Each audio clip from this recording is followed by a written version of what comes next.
island.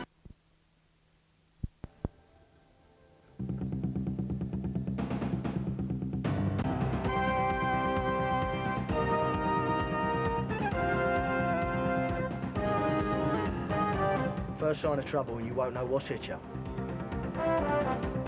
These belong to a boy there can be no excuse to shield. Don't even think about saying a word, because you know what'll happen.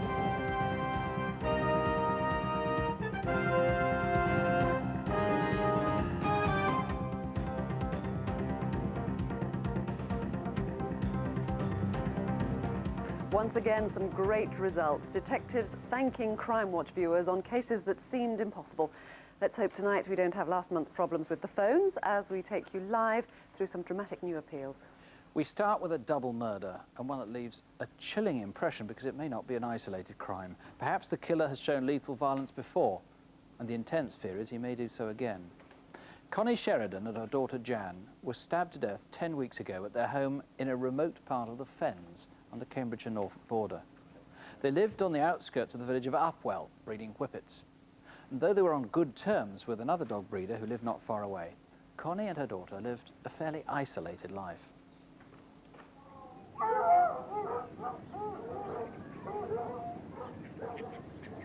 There's a load of food coming for the dogs at 1:30. I do hope you can be back by then.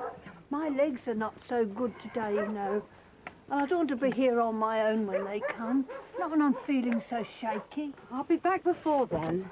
Well, I hope so. You really shouldn't feed the cats, you know. It just irritates the dogs. Those dogs can see too much. That's why they bark so much, you know. Ah, she's just in a mood today. You shouldn't take me no... Jan and Connie moved in 9 years ago, and I didn't really get to know them very well. And then, about 3 years ago, 2 teenagers broke in and let all the dogs out. And that's when we became more friendly, as we decided that we should keep an eye on each other's property if we were out. Connie was a sweetie. I like Connie very much. We got on very well together. Oh, hello, Connie, it's Molly. Do you want to send Jan over? I've got newspapers for your kennels. When Jan was at college and Mum was there on her own, I used to ring up to see if she was all right, and we'd have a nice long chat, you know, putting the world to rights. Oh, hello, Jan. The road to the Sheridans' home is a single track with hardly any traffic. I was wary of any cars I didn't recognise because it's a dead-end road and I'd suffered a number of thefts of farm machinery in the past. So when I didn't see the car return again, I decided to go and have a look for myself. It was a pale-coloured car parked next to Connie and Jan's house. G567PVF. But that registration number doesn't exist. Did he get it wrong, or was the number plate false? The Fenland drains are noted like for their coarse fishing. There's bream here, there's roach, there's pike, there's zander.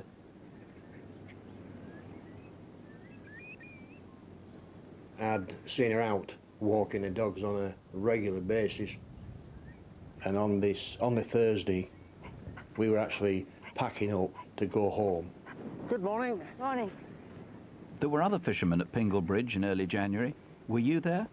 And did you see the whippet lady, or anything unusual? We know Jan went into Outwell that Thursday afternoon. Then, presumably, she went home. Next morning, on the Friday, neither Jan nor Connie had put out their rubbish for collection. It was the first time that had ever happened.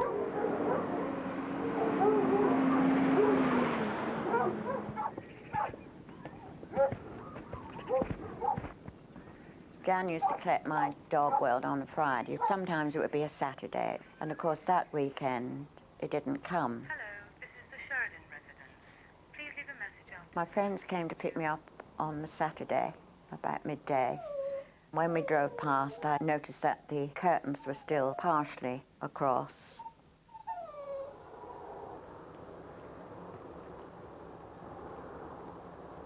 Saturday evening, I was still a bit concerned I looked over the gate and I could see the lights were on in the kitchen, and I thought, oh, that's all right, you know. But on Sunday, Jan failed to turn up for work at nearby kennels. The owner was alarmed, especially when she heard Jan's whippets in distress. Jan was very reliable, conscientious, but most importantly, she really loved the dogs. Dogs were her life, her passion. I thought something was wrong because in the 5 years she's worked for us, she's there on the dot. She's never been sick, never not turned up. Jan!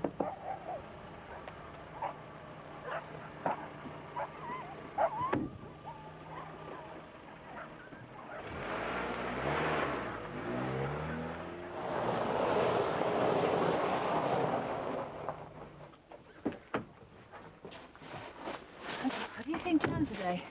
She didn't turn up for work and there's no reply at the house, but the dogs are all barking. Something must have happened to them. Just so unlike her to not turn up and not phone. Ready for lunch, Molly? Oh, I'm going to find my husband. I'll call the police.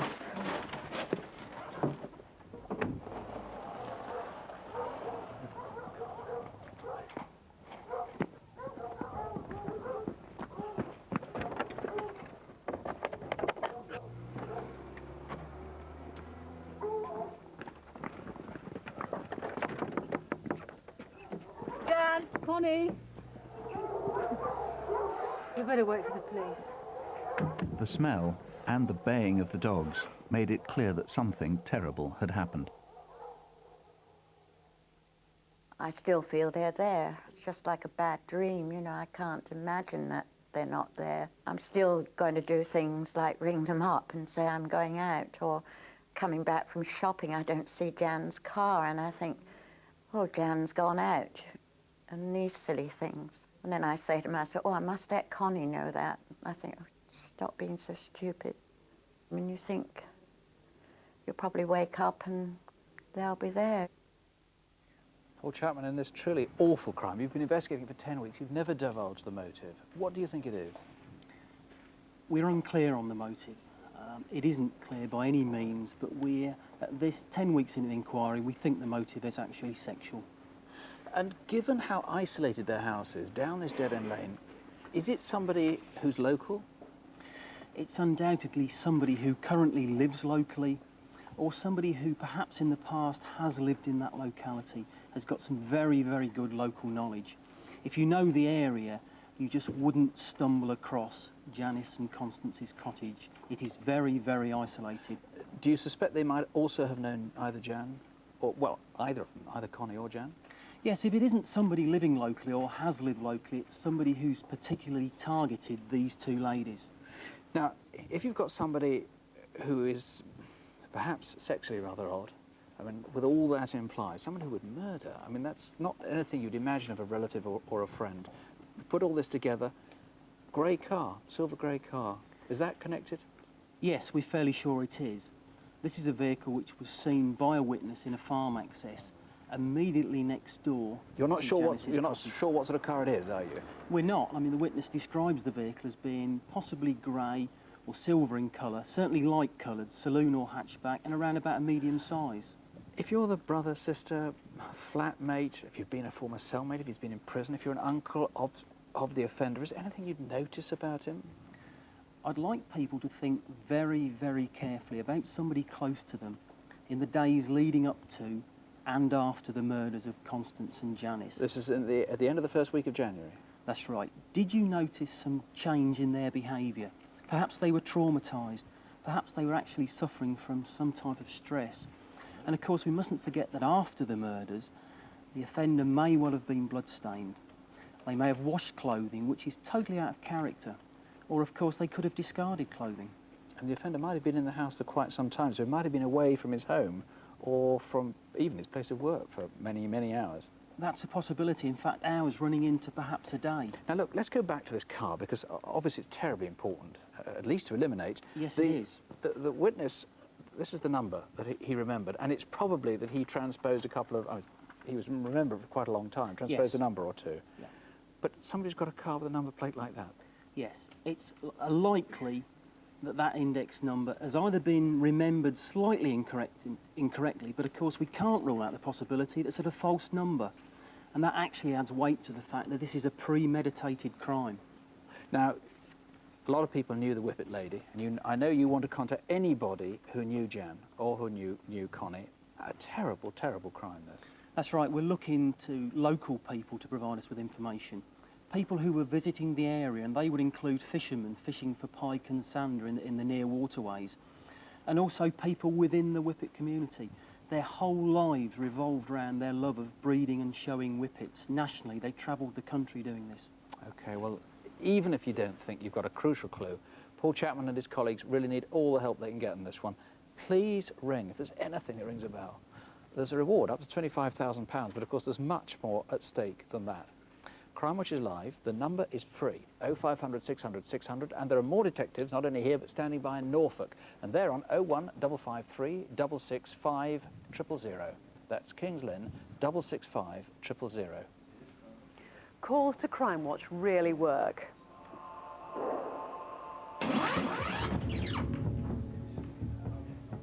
Last week, Martin Godwin Gibbs was sentenced to life for the murder of public-spirited charity worker Herbie Williams. Herbie was stabbed on Vauxhall Bridge in London last July. Gibbs had followed him off a bus after Herbie had asked him not to throw litter.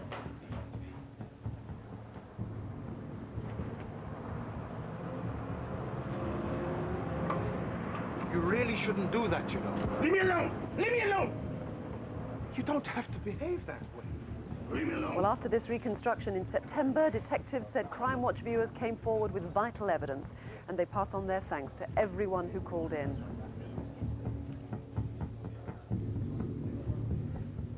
On the same day last week, Robert Briscoe Cummins was sentenced for indecent assaults against children.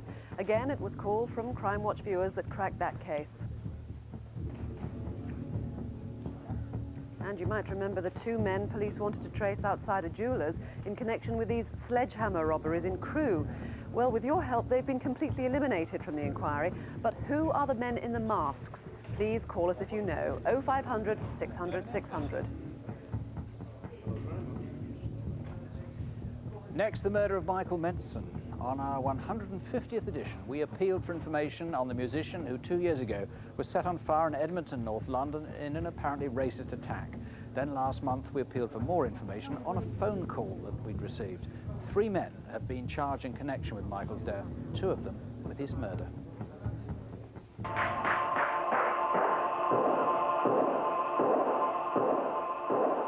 And you recognise these unusual blue cash bags that were taken in our next case. It's early February and an armed robbery is in progress in Southampton.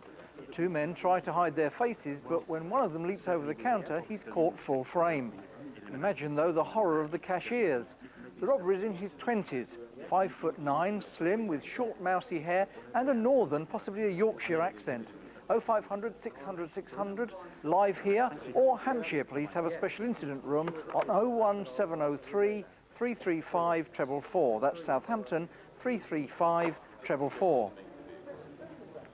And I've some more good pictures. There's a reward on this case, which isn't surprising given what you're about to see. This is a betting shop in Saltley in the West Midlands last May, and this man appears to be a customer. But a few months later, he's back, wielding what looks like a carving knife. Now, there's a possibility that he has been involved in drugs, and he's obviously very dangerous. He has a broad Dublin accent, looks in his 30s, and is roughly 6 foot tall. Now, these pictures were taken last summer, and he could be anywhere. 0500 600 600, or you can ring 0121 606 7874. That's the local police, Birmingham, 606 7864. Well, next, a highly organised armed robbery where a security guard was targeted and scared out of his wits. Now, we can't reveal how the gang operated or how they forced the guard to follow their instructions, but maybe we can find new witnesses. Police and Securicorps hope that a reward, £50,000, will perhaps help to loosen some tongues.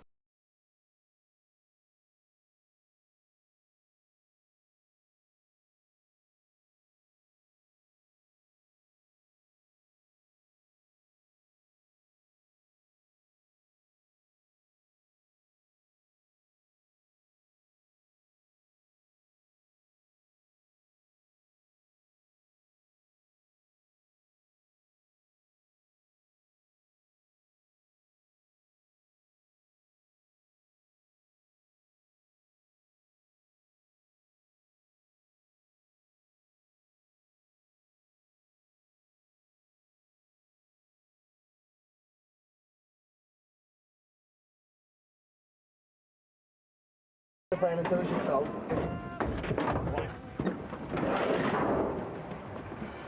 Right, listen to me, listening. Remember what I said, yeah? Mess me about, it'll be the last thing you ever do, understand? No! The guard described the gunman as heavy-set, unshaven and roughly 6 feet tall. Did you see anything unusual in Thomas More Street early in the morning on Thursday, the 11th of February? There were at least 3 members of the gang, and police believe they made their way towards the Tower of London. Right now, it's 7:01. 97 to 99 FM, Radio 1. In sport, it's Howard's Wayne as France win comfortably. Move! Right, just so we both understand, I'm giving the orders, you're following them, okay? It was at this point that the guard was subjected to a particularly terrifying series of threats. For security reasons, we can't divulge them, but they were so intimidating, he agreed to cooperate. You better bloody believe we're serious, mate. First sign of trouble and you won't know what's hit you. On what was virtually a tour of London's landmarks, the guard next remembers being taken along Albert Embankment and from there on into Battersea. They finished up just off Battersea Park Road. Okay, this is where I talk and you listen. You see this map? This is where you make your drop. You turn left into Smith Square, then into Tufton Street. You're going to see some scaffolding and a skip. We'll be parked behind the skip and you park behind us. When you drops off all the money, and I mean all the money, you're free to go. Do you understand? I said, do you understand? Come on in.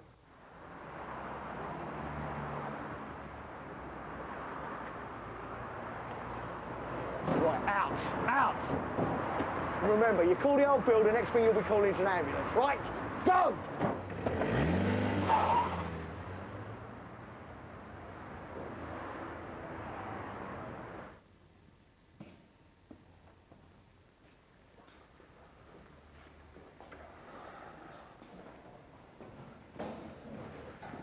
What time did you call this? Sorry, mate. Van broke down. I had to get the bloody bus. Been warning you to get Abe looked at for months. Yeah, you know me. I leave everything to the last minute. Do you mind if I drive today, Paul?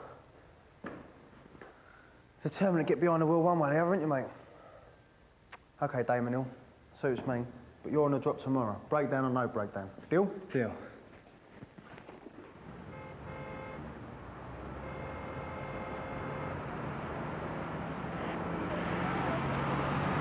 What's the matter with you this morning, Cat? Got your tongue?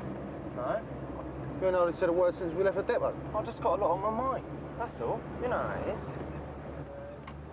Ain't money problems, is it? Very funny. Drop's coming up.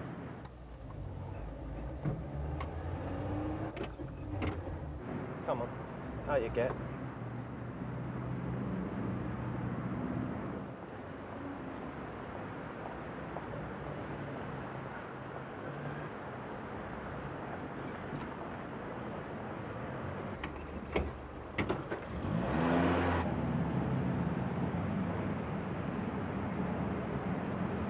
Turn left into Smith Square, then into Tufton Street. You're going to see some scaffolding and a skip. We'll be parked behind the skip and you park behind us. When you drops off all the money, and I mean all the money, you're free to go. Do you understand?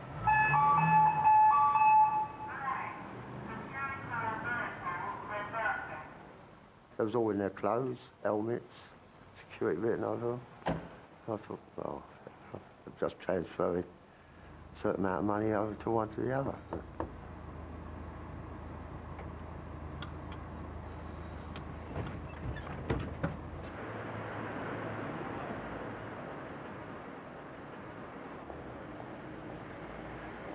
Honest truth, I did think it was queer, but I thought, well, do a lot of funny things in this world.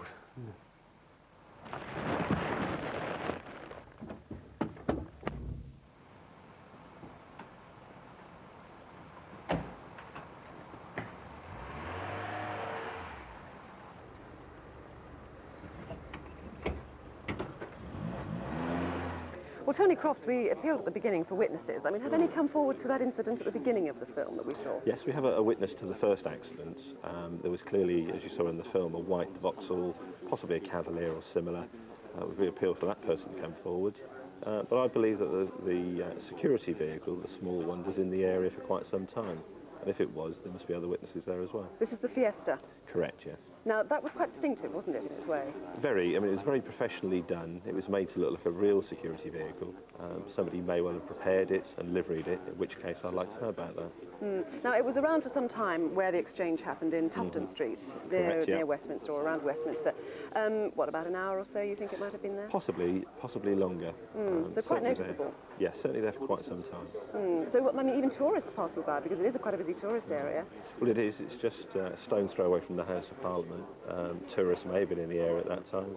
Certainly people going to work, walking through.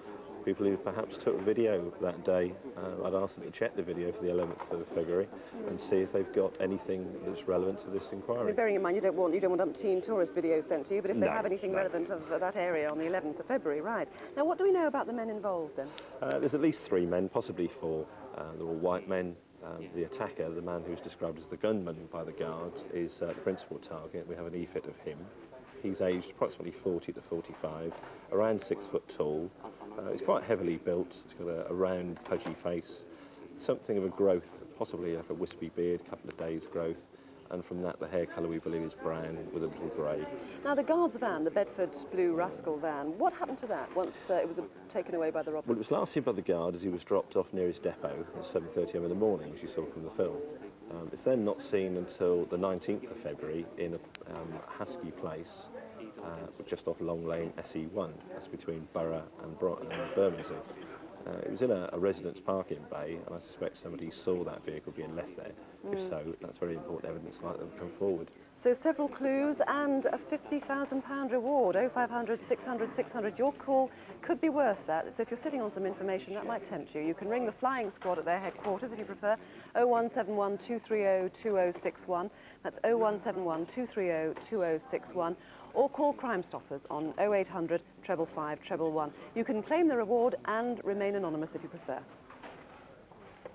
This is DC Tony Byrne from the robbery squad in Liverpool, and he and his colleagues want to find the owner of this baseball cap. It was found after a robbery at a bank in Allerton 3 months ago, and here are the pictures. 3 men armed with a shotgun had everyone cowering, but they couldn't get past the glass screens to the staff. Believe it or not, the robbers tried to get in through the ceiling, a crazy idea which in fact got them nowhere. As you can imagine, they left behind a lot of very frightened people. So who is this? And who is the man who had the shotgun? He's got a stocking on his face, but he's still very recognisable. He's around 6 foot, in his mid-20s to early 30s, athletic build, and in fact last December he had a stubbly beard. 0500 600 600 is live here, or 0151 777 6586 takes you to the robbery squad in Liverpool. That's Liverpool 777 6586. Peter Anthony Drury knows we're looking for him. In November last year, his girlfriend in Nottingham was found unconscious with a broken jaw and nose. We want to ask him about it, and if he can explain what happened to her red Ford Escort, which was found abandoned in Southend. If you've seen Peter Drury, give us a call. Please don't approach him, though. He may be dangerous. He's 37, 6 foot, medium to heavy build, with grey hair and a London accent. He may be staying in bedsits. Our free call is on 0500 600 600, or try the incident room on 01636 657 999. That's Newark 657 999. Now, would you believe a handbag snatch that almost turned to a murder? A couple were sitting outside Sainsbury's in Camden, North London, when 2 boys snatched the woman's handbag and darted off. A 3rd boy then appeared. When the woman's boyfriend gave chase, he was stabbed in the neck. These are the 3 we're looking for. A witness thought one was on roller skates. The knife man looked Arabic or Hispanic and may have had a mole or indeed a mark on his right cheek. Don't they look young? But please, let's find them before somebody gets killed. The victim was very seriously injured. 0500 600 600, or you can call Kentish Town CID on 0181 733 6037. That's 0181 733 6037. A month ago, a student was raped, and police now have the difficult task of identifying 400 people, one of whom will be the rapist. All 400 were on the Sunday evening Newcastle to Bristol train of February the 21st. Tonight we need to trace everyone on that journey, especially on the stretch between York and Doncaster. Right, I'm with you.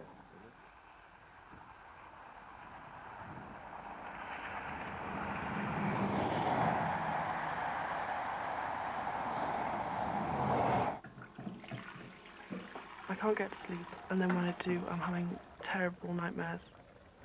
There'll be someone at the door, and the door will open, and I'll think, oh, it's someone come to wake me up or bring me a cup of tea or whatever. It'll be him standing at the door. I don't see why I should be put off my stride by someone else. I'm going to have to get over it. It's going to just have to be done. Sunday, the 21st of February, 5:15 p.m, with Coach B for smokers at the back. I've been home for a week for half term. Been excellent. Very good. I didn't really want to be going back. The next station ahead of the train was York.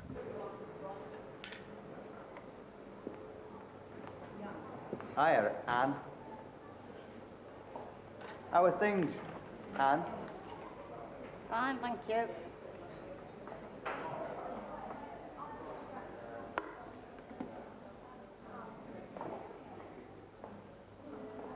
Another can of Stella, love? All right. As long as you behave yourself. There you go. 190, please. He'd left the cafe by the time the train pulled in. Was he heading south for Birmingham or on towards the West Country? Or can you eliminate from the inquiry that man from the Lemon Tree Cafe?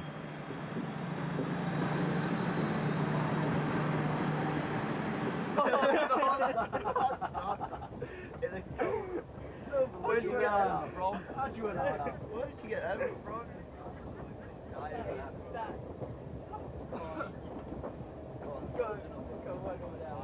Absolutely dire, I tell you. You never met me. Honestly, would he?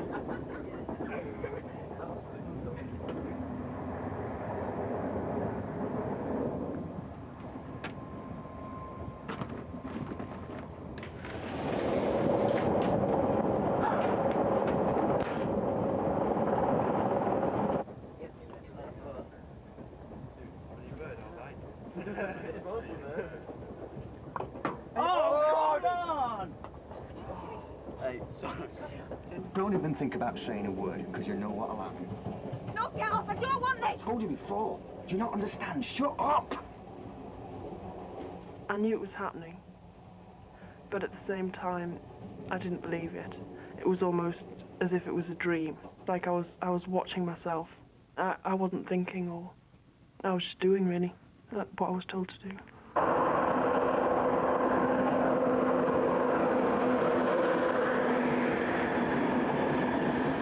Go in now. You can sort yourself out. Don't come out at the same time as me.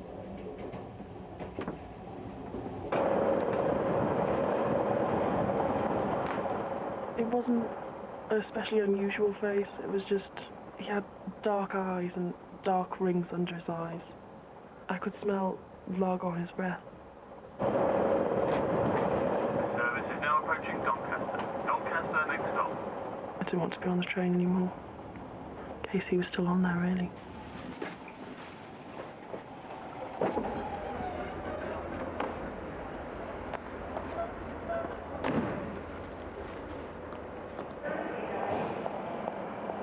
I mean, it's a stupid thought now, looking back on it. I can't believe I thought it, but I thought I was going to be in trouble for my parents for getting off the train and missing the train, and I didn't want to be any trouble at all to anyone.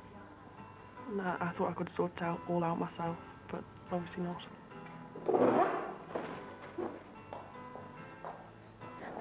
I promise I will, Mum. Okay? No? Yeah? Okay? Yeah? Bye then. Well, I think about 10 minutes, all right. Well, are you sure? Are you sure? Excuse me? Just a minute, love. Yeah, okay. Right, thank you. Now, what's the problem, love? Can you get the police? What's the problem? Just get the police. Donrail 4 to Donrail 1. Over. Can you get the transport police to come to platform 8? Immediately. Meanwhile, south of Doncaster, two men, one tall, were seen smoking in the vestibule between coaches B and C. Who were they? And shortly before Birmingham, a young man came into Coach B, but then seemed to change his mind.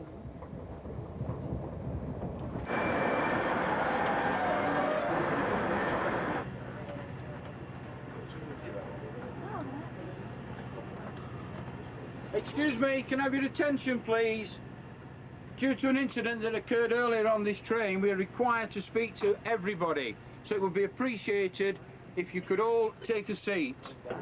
After a delay at New Street, the train set off towards Cheltenham, Gloucester and Bristol, still with police aboard. And one young man was either restless or else was trying to avoid the police and avoid attention. He'd changed his top since he'd wandered in and out before. You all right, mate?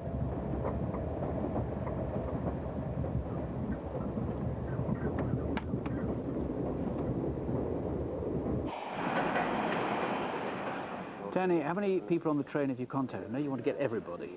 Yeah, we've contacted 120 people out of 400, but we're very keen to contact all 400 because they're all potential witnesses that could help us catch the rapist. Even if they don't think they saw anything particular? No, what we're doing is we're drawing up the big picture of what happened, and it's very important because this girl was just returning to us today.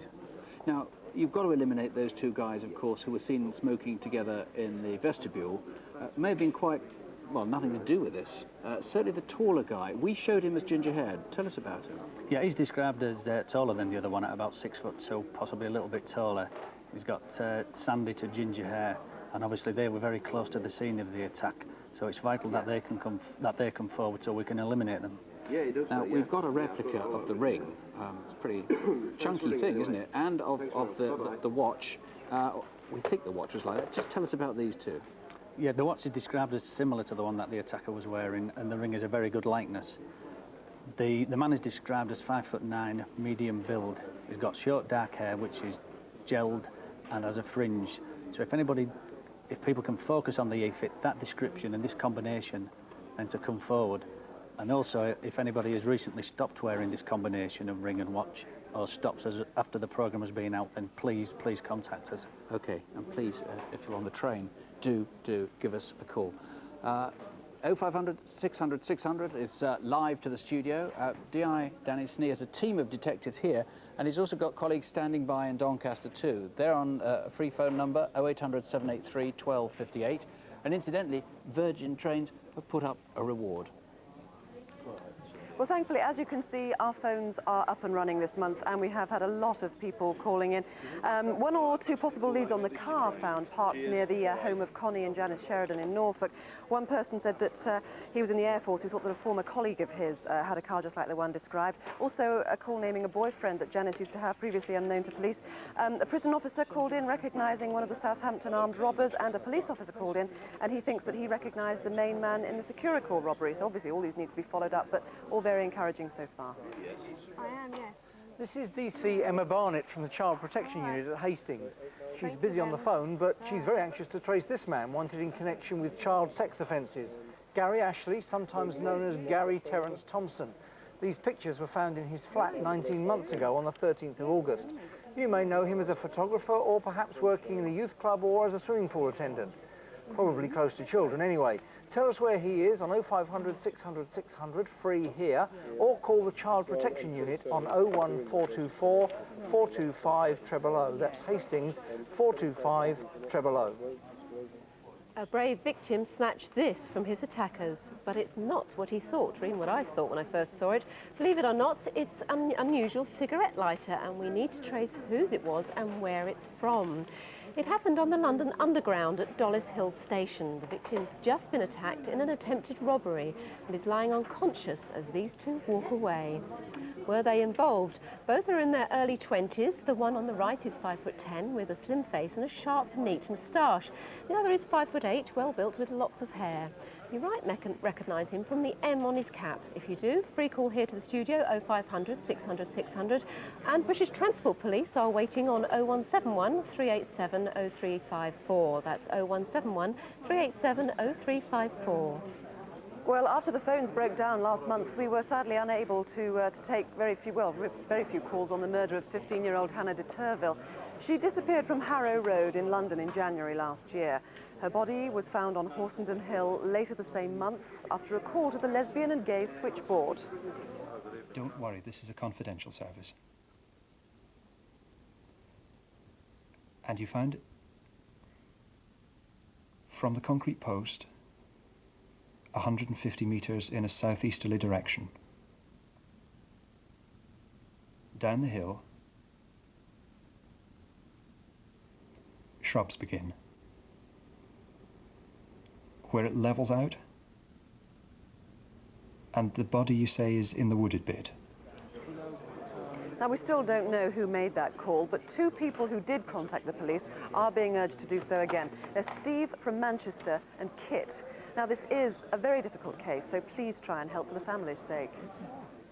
It's like every time I see a mother and daughter, I envy, you know, that mother.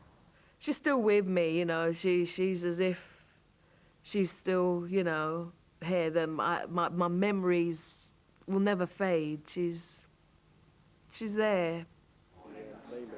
Murder, robbery, possession of a firearm and aggravated burglary. That's the catalogue of crimes this man was sentenced for. This is the photo taken of him in prison, but he's now escaped. He's described as extremely violent. His real name is Thomas Christopher Tangney. He calls himself Thomas Connors and maybe other things besides, and has a tattoo saying Tom on his upper right arm. He's 5'10", slightly built, short grey-brown hair with a London accent. Call us if you've seen him on 0500 600 600 or else 01903 231 821. That's Worthing 231 821. Griselda Williamson was a care assistant, but she's disappeared, and so by coincidence have the credit cards and jewellery of the 90-year-old lady she was looking after in Guildford, Surrey. Griselda Williamson was questioned but then skipped bail. She's small at 5'3", about 28, plump, and has a London accent. She may turn up in South Norwood or Wembley, both of which are in London. Ring us here 0500 600 600 or 01483 531 111. That's Guildford 531 111. I've actually just had a couple of calls come in here on the Norfolk inquiry. It would look very, very interesting indeed. And there's not much I can tell you about it at the moment. We've also got some details of one man, and tantalising, I'm afraid I can't tell you which inquiry it's on. Two people have called in, same name, pretty much the same address, and police will be looking into that now, which is why I can't tell you which case it is. Well, now the sort of mystery that the likes of Sherlock Holmes or Miss Marple would probably want to have a crack at, except that in thrillers, the clues are planted for you and you don't need to worry much about the victim. But here, the victim is real, and so is the anguish of his family and friends. Stephen Varah lived on Humberside, working at a fish processing plant for Birdseye. One day, 5 years ago, he disappeared.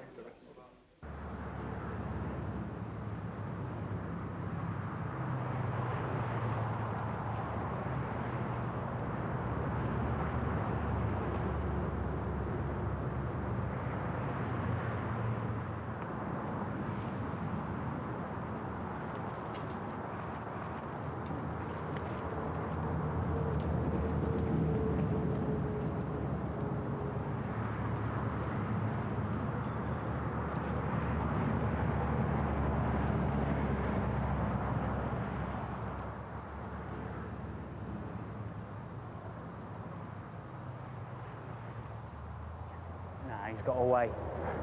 You're losing your touch, mate. You reckon?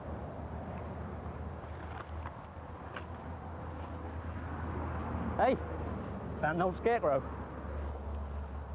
That's not a scarecrow. That's a body. No way. You don't put shoes on a scarecrow.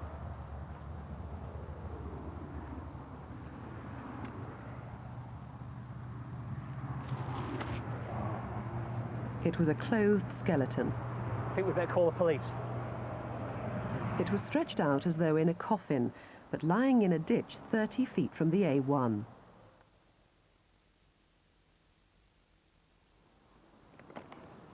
A 100 miles north in Grimsby, but 5 years earlier. You all right, Rod? Yeah. Look, Mum, take this and get us in a nice joint for Sunday. Thanks, Dad. See you Sunday. Stephen regularly saw his mum, but he never made it back for Sunday lunch. He was living alone because 6 weeks before his marriage had collapsed. But he was a man of routine, and his wife is bewildered by his sudden disappearance. He's not the type who just walk away and leave everything. He's not that type of person. He'd like to know where he was going to be, or even what he was going to be eating for his tea next week. He wasn't an impulsive person. His glasses, he can't see to the end of his nose without his glasses. He never left washing up. He always washes up straight away. When we cook good dinner, we used to wash up before we eat it. One of his shoes was in the middle of the stairs. He'd been decorating my son's bedroom, and there was paint, and the paintbrushes were still in the middle of the room. He didn't even put the lid on the paint tin, which is not something he would ever do. A day or two after Stephen suddenly left, he was spotted wandering down a country road at 1 a.m, miles from home. I think that if he had been closer to a village or a town, and if he had been walking more easily, I wouldn't have stopped and picked him up, because it's not something that I would normally do. But I really felt that he really presented no threat, and in fact looked to be in a rather difficult predicament. As long as it's not a problem. It's 1 o'clock in the morning. It's a horrible night to go out walking.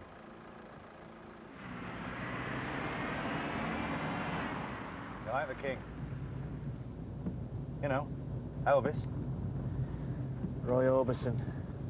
He was the greatest. Do you know why he wore the dark glasses? Because he had wonky eyes and he didn't want people to see them? No, his sight was damaged in the fire that killed his wife and daughter. I was just a myth. I will punish you as your deeds deserve, declares the Lord. God gives, but he can take away.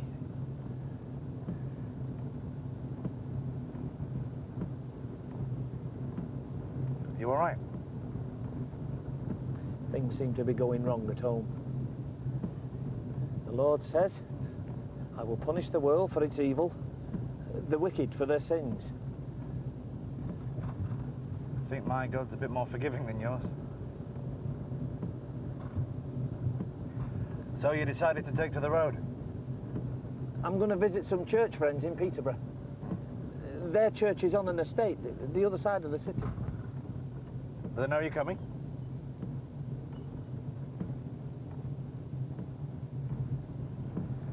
We know this was definitely Stephen because so many details emerged in conversation. I live in this village. Look, how long have you been out on the road? 14 hours. Listen, you've been out there a long time.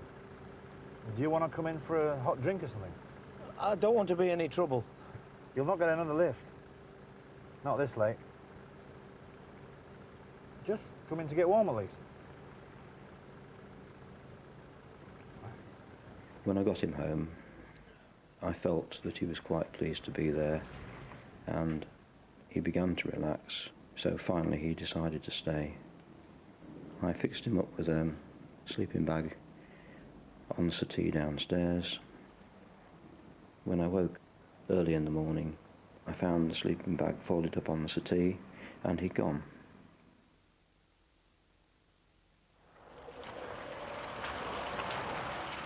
"4 years after Stephen vanished, and a year before his body was discovered, someone seemed to be searching in the hedgerow where, unknown to local residents, Stephen's body must have lain.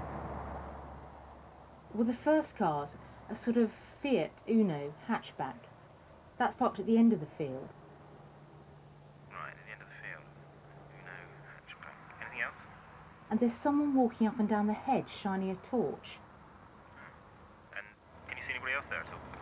There's a big Rover 800 driving up and down the road. I mean, it might be nothing, but I just thought you ought to know.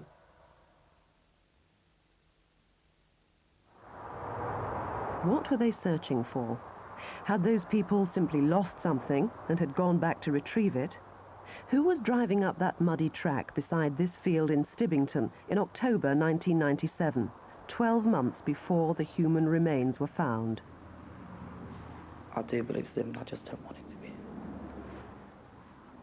Nobody ends up like that, in a ditch with nobody with them. Nobody. Nobody deserves that. Now, we have a map here of East England where Stephen's last known movements were. We'll come to that in a moment. But, John Nabbott, it's a mystery, isn't it? I mean, watching that film, you might think, given his state of mind, he might have wandered into the field, died of natural causes, maybe committed suicide, or was it suspicious? Well, scientifically, we cannot establish the cause of death. I mean, for example, there are no skeletal injuries, but there are elements that do cause suspicion. For example, as you've heard, it was unusual behaviour for him. Then there was the mysterious incident in the field, 4 years almost to the day of his disappearance. And finally, the disposition of the body. The body was laid on its back. I'm told that if somebody dies of natural causes, there's a tendency for them to curl up in the fetal position, and this didn't happen in this particular case. Now, you are convinced, are you, that it was Stephen? I mean, it's difficult to tell, isn't it, in that state? The body was found in the clothing that Stephen left home in, and also there were personal effects that have been identified by his family. In particular, a house key which fits the house. Now then, we know roughly some of his movements anyway. He left home in Grimsby, was picked up by that gentleman in Middle Raisin who you've eliminated from your inquiries. You're convinced that he's genuine. Now, you want to know how he got from Grimsby to Middle Raisin, and then what happened after he was dropped off in Wellingborough. Yes, indeed. For the sake of Mary and the family, I need to know what happened to him from when he left Wellingborough until he arrived where the remains were found near Peterborough. I need to know that. Tantalisingly, on New Year's Day, the incident room at Grimsby received a phone call from somebody who didn't leave their name, and I would desperately like to speak to that gentleman again. Well, let's just hear a recording of that now. Hi, I think I saw John Varah, or Yarra, or whatever his name is, at the Grimthorpe Little Chef. He asked me for a lift. He told me he was a lorry driver and that he had angina and diabetes and that he needed a lift down south. Now, that caller didn't leave a name or a telephone number, so if it was you or if you recognise that name or that voice, then please call in. Call if you know anything, please. It's free. It's 0500 600 600. We're live, and detectives here are waiting for your call. There are others standing by in Grimsby, and the number is 01472 362 778. That's Grimsby 362 778. Do you recognise these? A pair of shoes and a Club Med sports bag. They belong to a boy that there can be no excuse to shield. He assaulted a girl who was walking home with her sister near Wandsworth Common in South London last September. He was with two friends. The girls ran off and telephoned their father, and he came to collect them. He saw three boys in the area and he gave chase. The main suspect dropped his shoes and the bag. He's small and slim at 5'5" to 5'6", and his T-shirt had an orange circular motif. Please ring us 0500 600 600 or the local number 0181 247 8457. That's 0181 247 8457. We always say reassuringly that serious crime is rarer than people tend to think. But on the other hand, if you've been burgled once, there's an increased risk of being victimised again. One householder realised this in Staffordshire after a break-in, and he installed his own CCTV. A few months later, last October, this is what he saw. This man has tried knocking on the front door, and when he finds no one's there, he starts peering through the windows and generally checking out the house. What happened after this is an attempted break-in. Who is this man? He's late 20s or early 30s, average height and build, and with receding dark hair. 0500 600 600 is the free call here to us in the studio, and there's a local number 201 785 257 717. That's Stafford 257 717. And now, just a reminder of some of the faces you've seen tonight. This man is wanted for an armed robbery at a bank in Allerton. Where is he now? Peter Anthony Drury knows we're looking for him on a serious assault charge. And Gary Ashley is wanted for child sex offences. And finally, this man is described as extremely dangerous. Do you know where he is, Thomas Tangney? If you have any information on any of these cases, or for that matter on any other cases we've shown tonight, please, please call us now. We'll be here taking calls till midnight, 0500 600 600. You'll see other numbers on CFAX, page 621. You can email us at Crimewatch UK at the BBC. And in any case, you can call Crime Stoppers anonymously if you want, 0800 555 111. Or you can talk to someone at Victim Support. There'll be people there until 2 a.m. The number's 0845 30 30 900. Join us for the update in 40 minutes' time. And if you can't stay up, well, next month's Crime Watch is on Tuesday, the 20th of April. Whatever happens, don't have nightmares, do sleep well. Good night. Good night.